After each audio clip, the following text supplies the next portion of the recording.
স্বাস্থ্য ভবনের সামনের আন্দোলনের 4 রাত পার হয়ে গিয়েছে।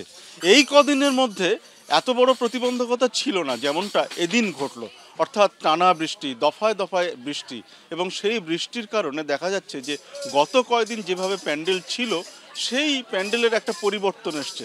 এখানে রাস্তার মধ্যে বসতে অসুবিধা হচ্ছে, সে কারণে একদিকে যেমন আমরা দেখতে পাচ্ছি যে বাঁশের পরিকাঠামো রয়েছে, বাঁশের যে কাঠামো সেই কাঠামো দিয়ে প্যান্ডেল বানানো হচ্ছে, যেখানে যাতে বৃষ্টি থেকে কিছুটা হলো বাঁচোয়া, এবং আগের যে ছিল ত্রিপল টাঙানো ছিল, দেখা যাচ্ছে যে সেই ত্রিপলে কিন্তু বৃষ্টি থেকে খুব একটা সুরক্ষা মিলছিল না, এবং টানা যেভাবে এখানে বসেছিলেন আন্দোলনকারীরা, তারা কিন্তু এই ত্রিপলের নিচে ঠিক থাকতে পারছিলেন না যেভাবে বৃষ্টি হচ্ছিল।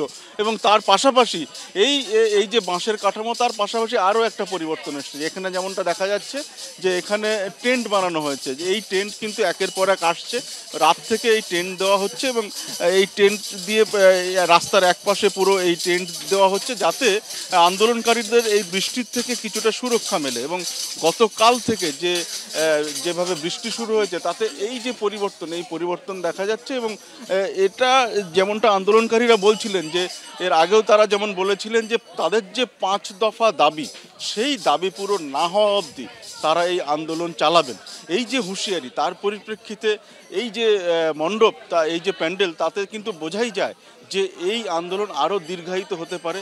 দাবি পূরণ না হওয়া অবধি এই আন্দোলন চলবে, এবং সেই জন্য কিন্তু এই ব্যবস্থা এমনটাই অন্তত জানা যাচ্ছে।